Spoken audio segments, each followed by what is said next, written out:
édition spéciale Notre-Dame de Paris dévastée par les flammes. La France est en deuil lundi soir, premier jour de la Semaine Sainte. Un incendie d'origine inconnue est survenu dans les combles de la majestueuse cathédrale Notre-Dame de Paris. Après des heures de lutte acharnée contre les flammes, les sapeurs-pompiers sont parvenus à sauver la structure. L'essentiel du trésor de la cathédrale a été mis à l'abri. Le drame a insufflé un élan de communion en France et dans le monde. Madame, Monsieur, bonsoir. La France se réveille meurtrie après le terrible incendie survenu à la cathédrale Notre-Dame de Paris. Les soldats du feu ont lutté une large partie de la nuit pour sauver la structure de l'édifice. La France, la nation et la civilisation européenne se réveillent meurtries. Lundi soir vers 18h50, un violent incendie s'est déclaré dans les combles de la cathédrale Notre-Dame de Paris. Les flammes ont rapidement pris de l'ampleur pour dévorer la gigantesque forêt de ce haut lieu du patrimoine mondial. Il aura simplement fallu quelques dizaines de minutes pour observer, impuissant, l'effondrement de la symbolique flèche qui trônait à 96 mètres dans les cieux au-dessus de la cathédrale. Datant de 1859, la flèche de la croisée du transept était l'une des parties les plus récentes de l'édifice. La chute de ces 500 tonnes de bois en flammes a dispersé un peu plus l'incendie, contre lequel les soldats du feu n'ont eu de cesse de se battre toute la nuit. Le porte-parole des pompiers a pu annoncer ce mardi matin que le feu était désormais éteint. L'ensemble du feu est éteint. La phase est désormais à l'expertise. Et c'est pour cette raison qu'un ensemble d'experts analyse l'ensemble des structures pour constituer les phases qui suivront, à savoir la consolidation, à savoir l'analyse de l'ensemble de l'édifice pour estimer l'engagement de ces experts et des pompiers de Paris. Plus de 400 pompiers étaient mobilisés pour sauver ce qui pouvait encore être sauvé dans la cathédrale. Un combat au péril de leur vie que les Parisiens n'ont pas manqué de féliciter.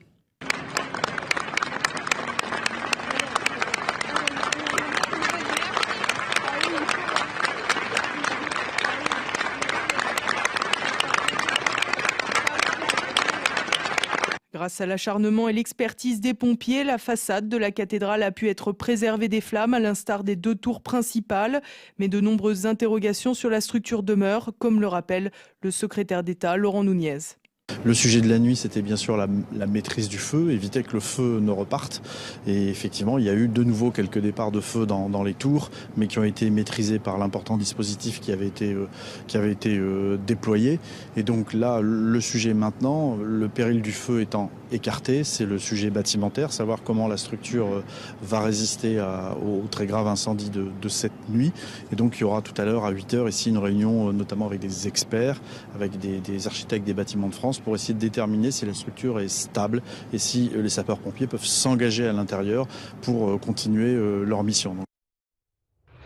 Et ajoutons que le drame n'a pas fait de mort. En revanche, un sapeur-pompier a été blessé au cours de l'intervention. L'incendie de la cathédrale Notre-Dame de Paris a également attaqué directement le trésor de l'édifice. Si certains objets sont perdus à jamais, d'autres ont pu être sauvés. État des lieux. Inscrite au patrimoine mondial de l'UNESCO depuis 1991, la cathédrale gothique abritait en son sein un trésor composé d'objets, reliques ou tableaux de grande valeur culturelle et spirituelle. Des travaux avaient été engagés par l'État pour rénover l'édifice, comme nous le rappelle Régis de Savignac, président de l'association SOS Paris, une association de sauvegarde et de mise en valeur du patrimoine. Ça fait partie de ces monuments comme les Invalides, si vous voulez, c'est l'État qui est propriétaire et donc c'est à la charge de l'État. Mais l'État avait effectivement dit, bon, nous on n'a pas suffisamment d'argent pour faire cette rénovation, donc on fait un appel à la générosité et il y avait déjà des souscriptions qui avaient été faites auprès de mécènes, si vous voulez, français et même étrangers. La charpente de la cathédrale, qui datait du XIIIe siècle, était l'une des plus anciennes de Paris.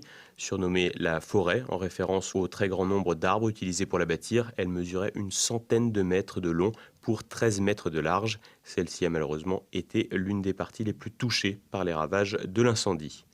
Les 16 sculptures de cuivre installées autour de la flèche avaient quant à elles été enlevées quelques jours plus tôt dans le cadre des travaux de rénovation.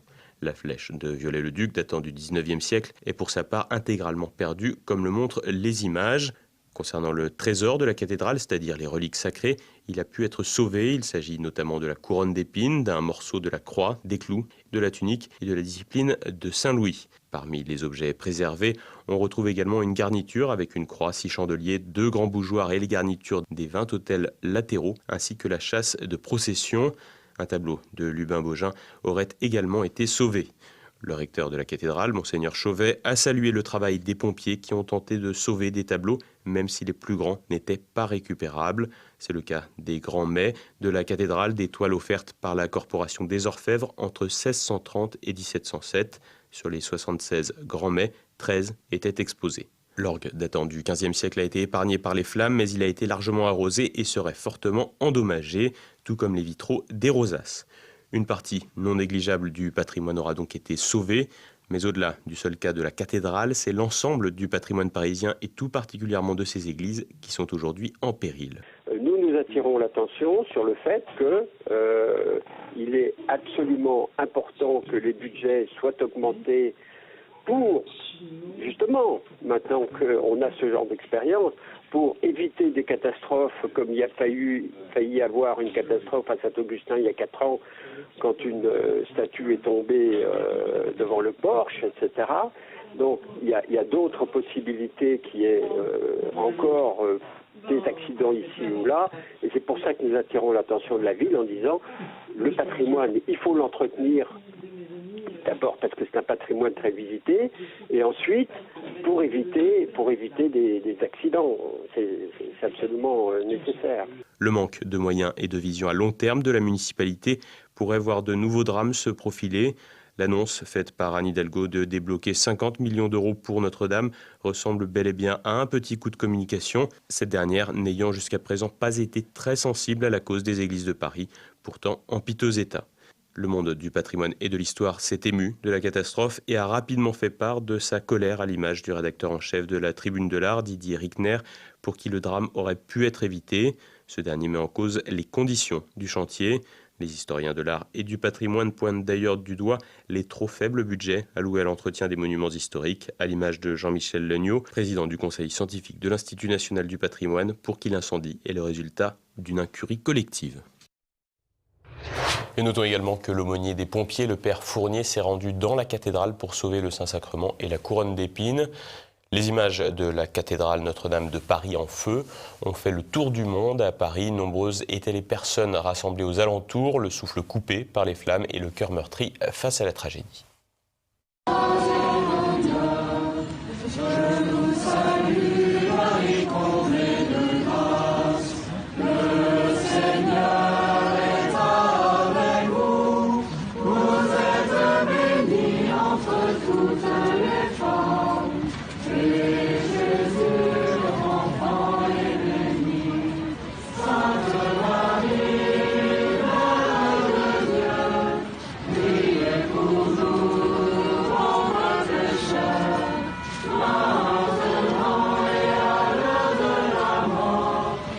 Dès les premières minutes de l'incendie, la foule s'est spontanément rassemblée aux alentours de la cathédrale Notre-Dame attaquée par les flammes.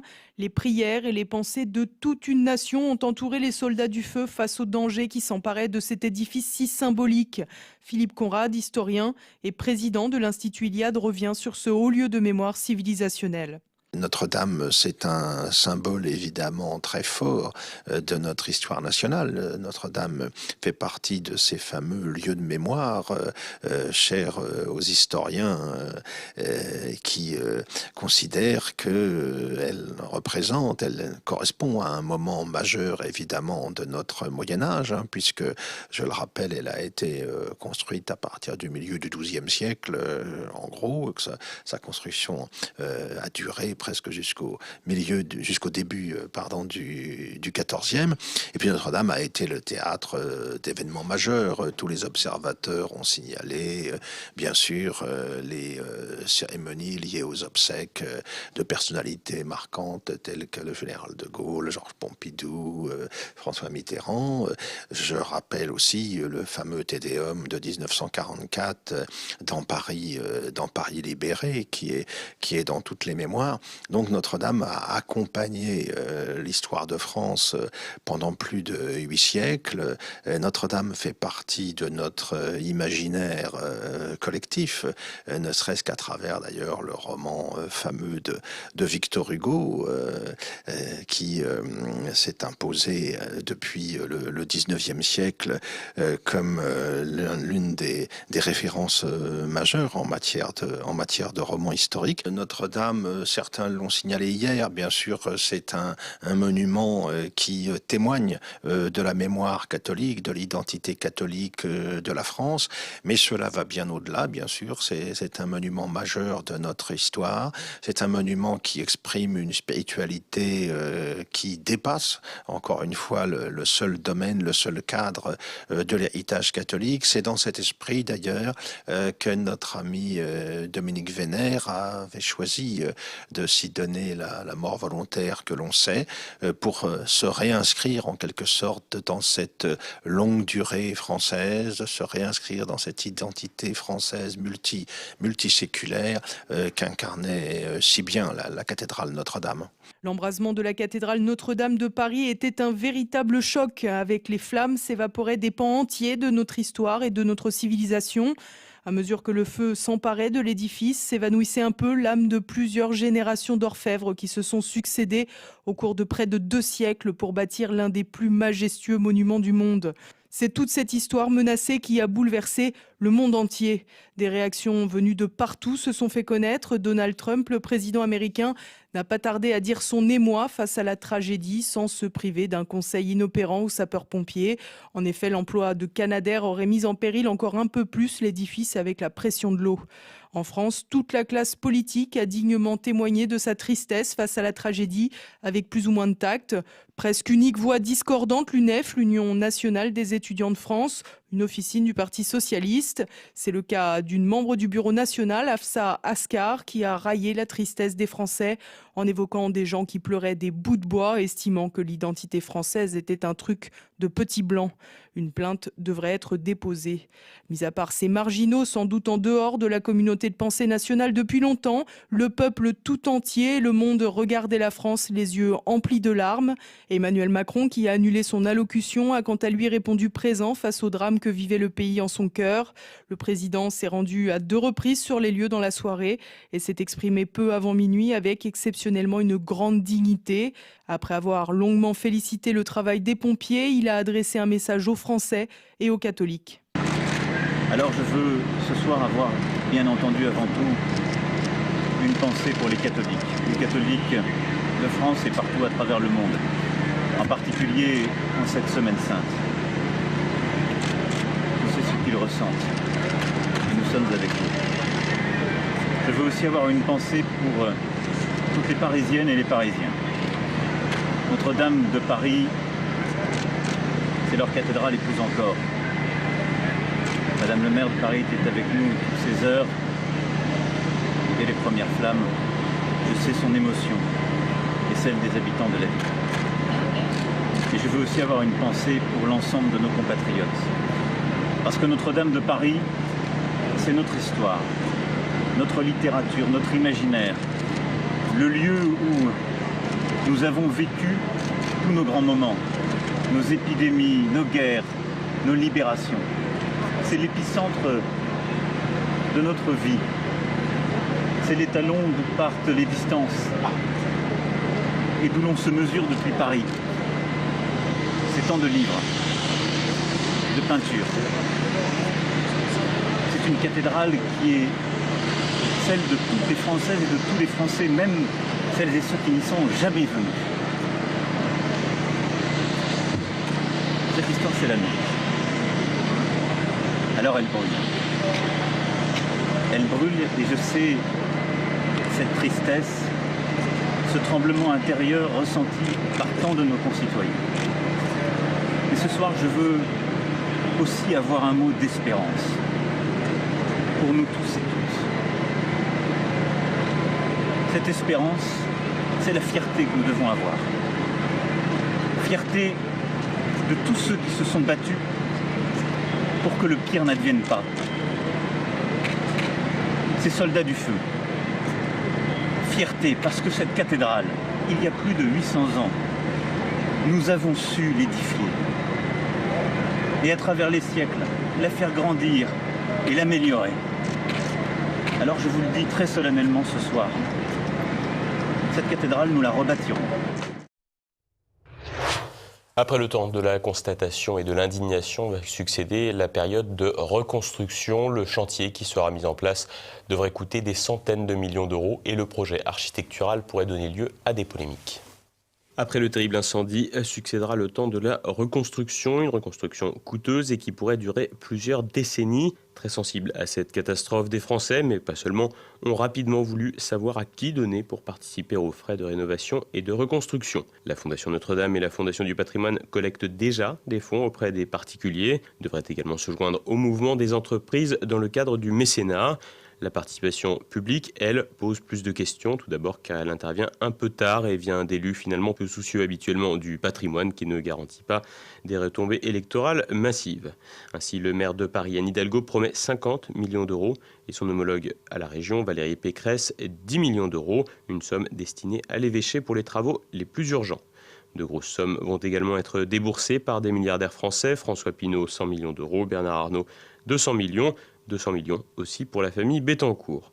Si certains, à l'image de Philippe Poutou du NPA, ont critiqué ces dons, la majorité de l'opinion a largement salué ces gestes qui s'avéreront bien utiles pour reconstruire l'édifice. L'ancien ministre de la Culture, Jean-Jacques Aliagon, suggère pour sa part que l'État décrète Notre-Dame trésor national pour que les dons faits pour sa reconstruction bénéficient d'une réduction d'impôt de 90%. Le chantier pourrait aussi profiter d'aides en provenance d'organisations comme l'UNESCO et du soutien de nombreux États et donateurs étrangers. Les dons et aides de toutes parts ne devraient pas manquer, mais il s'agira de savoir comment rénover l'édifice. La structure de Notre-Dame aurait, semble-t-il, bien tenu. Le bois de la charpente, lui, paraît irremplaçable à l'identique puisque nous ne disposons plus d'arbres suffisamment grands, mais élaborer une toiture donnant la même silhouette est tout à fait possible. Le bois qui avait servi à la construction de l'édifice datait pour partie du règne de Charlemagne. Le projet architectural de rénovation sera quant à lui à observer de près quand on sait les capacités des autorités à dénaturer le patrimoine français. Reste que des précédents existent, comme avec la cathédrale de Nantes, détruite par un incendie en 1972, ou celle de Reims, détruite pendant la Grande Guerre. Et pour réussir au mieux la reconstruction, les travaux d'un historien de l'art du Moyen-Âge, Andrew Tallon, décédé en novembre dernier, pourraient s'avérer utiles. Cet Américain avait scanné tout l'édifice à l'aide d'un laser et d'un appareil photo sphérique. Les délais de reconstruction sont en l'état difficilement évaluables. Des spécialistes du secteur évoquent 15 à 30 années de travaux. Et alors que tout un pays se réveillait groggy, les questions demeurent sur les causes de l'incendie. Une enquête a été ouverte. Et face à la puissance du feu, l'incompréhension demeure. Pour l'heure, l'origine précise de l'incendie est inconnue. Une enquête a été ouverte pour destruction involontaire par incendie. Le toit de la cathédrale Notre-Dame était en phase de rénovation depuis quelque temps et tout porte à croire que les premières flammes auraient pris dans les combles de l'édifice. Les enquêteurs ont déjà commencé à entendre les ouvriers du chantier. Face au désastre, la stupéfaction et le choc demeurent et les images prises d'un drone montrant la cathédrale rongée par les flammes de l'intérieur avaient quelque chose de tripal. Dans un contexte particulièrement difficile où de nombreuses églises et lieux de culte catholiques ont été profanés, certains commentateurs sur les réseaux sociaux se sont laissés aller à des conclusions hâtives sur un possible acte malveillant ou un attentat. Un mois plus tôt, l'église Saint-Sulpice avait effectivement été victime d'une tentative d'incendie volontaire. Dans ce contexte, il est compréhensible que des inquiétudes ou des suspicions surgissent, mais comme pour la reconstruction, seul le temps fournira des réponses. L'actualité en bref avec Floriane Jeannin. La mosquée Al-Aqsa à Jérusalem, également victime d'un incendie. Lundi soir, pendant que la cathédrale Notre-Dame subissait l'assaut des flammes, l'un des bâtiments de la plus grande mosquée de Jérusalem a pris feu. L'incendie a rapidement été maîtrisé par les pompiers, mais son origine reste inconnue. La Cour administrative d'appel de Paris annule la privatisation de l'aéroport de Toulouse. Il y a 4 ans, alors qu'Emmanuel Macron était ministre de l'économie, l'État avait vendu 49,9% de ses parts au consortium chinois Quasi l'Europe. Les conditions légales de cette vente viennent donc d'être invalidées. Une nouvelle bataille devrait maintenant avoir lieu devant le tribunal de commerce. Si ce dernier confirme la décision, l'État devra alors rembourser les 309 millions d'euros de la vente des parts, lesquels sont actuellement estimés entre 450 et 500 millions d'euros. Un exemple qui pourrait faire école pour les aéroports de Paris.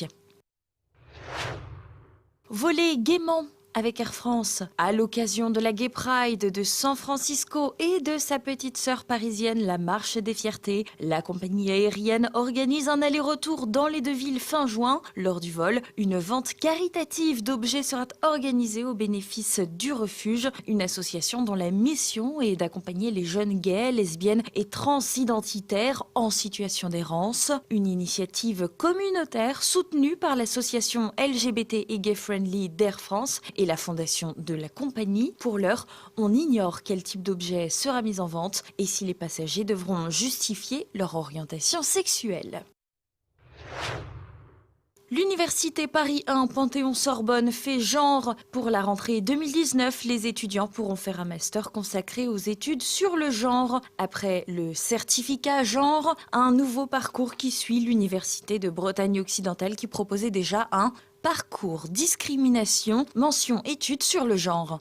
Selon la Sorbonne, il s'agit d'un axe de recherche transversale avec un ancrage disciplinaire fort, une voie qui ne devrait pas faciliter l'insertion professionnelle. L'essayiste Alain Soral, condamné à de la prison ferme. Lundi, le tribunal correctionnel de Paris a pris la décision de condamner le polémiste à 1 an de prison ferme pour négationnisme, assorti d'un mandat d'arrêt. L'affaire remonte à 2016 et la publication d'un dessin du journal Chutzpah Hebdo sur lequel était inscrit « Shoah outé » en référence à une polémique de Charlie Hebdo après les attentats de Bruxelles. Les conclusions de l'avocat d'Alain Soral avaient été publiées sur le site Égalité et Réconciliation. C'est donc la publication des conclusions qui était concernée par le dernier jugement. Alain Soral a fait appel. Dans un instant, notre Zoom du jour, Thibaut Mercier est avocat. Il nous présente son ouvrage « Athéna à la borne, discriminer ou disparaître », un ouvrage publié chez Pierre-Guillaume Deroux en partenariat avec l'Institut Iliade. Discriminer, ça veut dire distinguer. Donc cette borne représente ce qui nous distingue de l'autre, donc moi de l'autre, nous de vous. Et ça représente également une limite qui vient être mise à notre volonté individuelle, qui dans nos sociétés modernes est quasiment illimitée.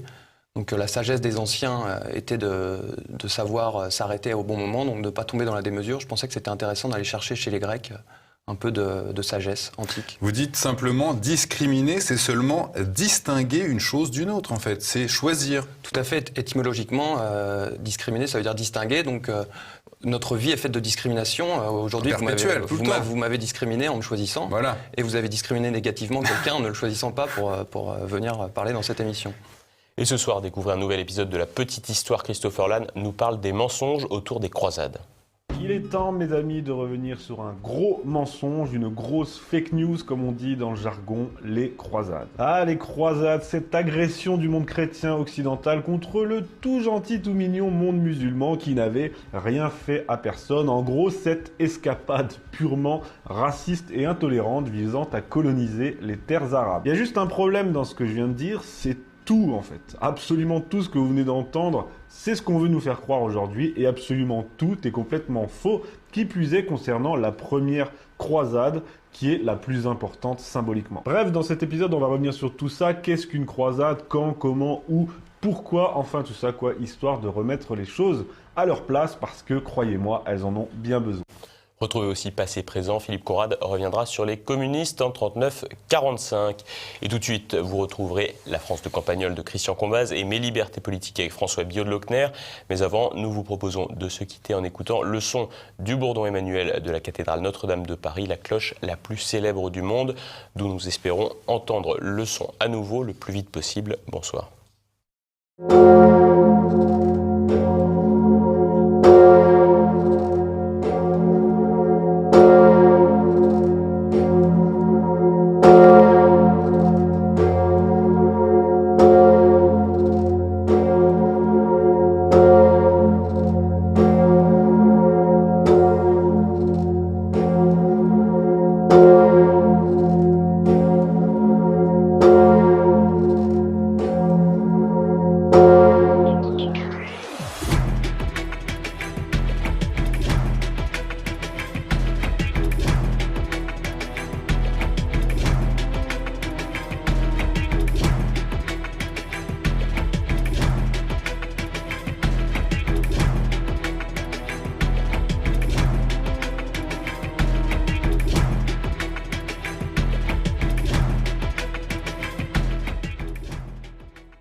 campagne, on est frappé par le nombre d'hommes notamment, qui fréquentent les magasins de bricolage à la ville voisine, ou parfois les magasins de pièces détachées pour automobiles, le nombre de non-professionnels, j'entends. Hein.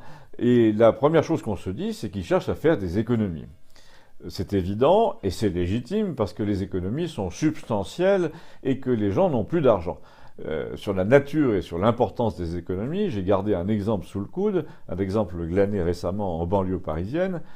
C'est bonjour monsieur, le monsieur représente une grande enseigne de réparation rapide et je l'appelais au téléphone. Est-ce que vous pouvez me dire combien me coûterait chez vous une vidange filtre à huile pour une Ford Focus? Le type consulte son catalogue et vous dit 186 €.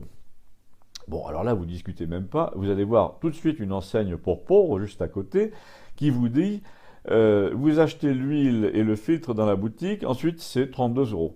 Donc, en gros, les 2/3 de moins. En campagne, ils sautent carrément l'étape de la deuxième enseigne, ils le font eux-mêmes, ils commandent leur filtre sur Amazon, c'est donc un quart du prix. Et le souci de l'économie est donc une partie de l'explication. Les hommes rôdent dans les magasins de bricolage parce que les artisans sont trop chers. Mais quelle est l'autre partie de l'explication? Eh bien, le bricolage et toutes les choses que l'on fait soi-même en exerçant sa mémoire, son imagination, parfois sa force physique, sont un dérivatif puissant de l'agressivité naturelle et sociale qui est principalement masculine. Ça soulage l'anxiété, ça oblige l'esprit à se mobiliser sur autre chose que le moyen de nuire à son voisin ou de le défier. Ça empêche les hypocondriaques de s'ausculter sans cesse. Donc on pourrait dire que la carte de fidélité chez Bricorama devrait être remboursée par la Sécu, sauf qu'il y a quelques observations récentes assez alarmantes.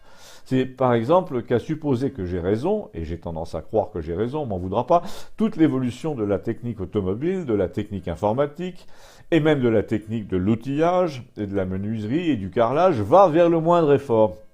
Le tout déjà fait, le tout en kit, le déjà prêt. Et surtout l'inviolable, le scellé, le prêt à l'emploi, le prêt à être remplacé, le garanti annulé si vous touchez à ça. Donc finalement, vous ne touchez plus à rien. Enfin, et c'est là une autre observation, vous ne touchez à rien dans une certaine génération, nous dirons autour de 30 ans, parce que dans cette génération, vous avez été élevé dans un monde presse-bouton, même en campagne, même en milieu populaire, et que quand vous avez 30 ans, aujourd'hui, vous êtes bien plus enclin que par le passé à dire « laisse tomber, je ne vais pas plonger sous le capot ». La chose est particulièrement spectaculaire pour ce qui concerne l'informatique. Il y a 15 ans encore, les jeunes hommes de 17 ou 18 ans allaient acheter carte mère, composants, disques durs, ils vissaient tout eux-mêmes, ils trafiquaient le refroidissement et la vitesse du processeur. Eh bien aujourd'hui, les 2/3 d'entre eux veulent acheter une machine fermée sur laquelle ils n'interviendront pas, mais qui leur permet de jouer. Eh bien, de jouer à quoi? C'est là qu'on a le droit d'avoir des soupçons quant aux conséquences de tout ça sur la vie sociale. Eh bien, de jouer à affronter autrui, à défier sans cesse, non la technique, non la matière, mais l'adversaire.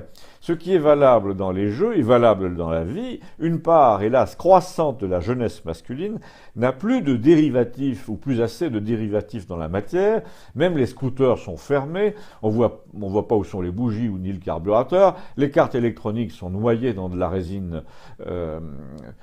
L'électronique d'ailleurs envahit toutes les voitures et il faut pratiquement présenter une carte magnétique pour les opérations les plus importantes. La revue technique, qui était autrefois la bible du réparateur de campagne, devient un truc qu'on trouve uniquement chez les bouquinistes. Le nôtre, Gustave, les achète d'ailleurs systématiquement dans les ventes parce qu'il sait que sa clientèle, les propriétaires de 306 par exemple, en raffolent.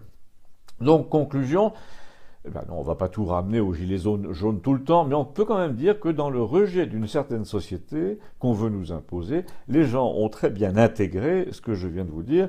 Quand on n'a plus aucune initiative, quand on gagne juste de quoi manger, quand ce qu'on achète est déjà tout prêt, uniformisé, obsolète tout de suite, remplaçable sans être réparé, on est de plus en plus conscient qu'on devient soi-même remplaçable sans être réparé et qu'il y a un lien entre cette angoisse et la violence. Alors vous allez me dire, c'est ça votre conclusion? Ma conclusion, c'est que plus on garde la faculté d'organiser la matière, l'espace, le fonctionnement des choses autour de soi avec ses propres moyens, moins on a envie d'agresser autrui pour se définir. Et à présent, la dernière conclusion que je vous réservais, c'est la vôtre. Elle vous appartient. Vous n'avez qu'à voir ce qui se passe autour de vous et voir si ce que je raconte est complètement stupide. Abonnez-vous, merci.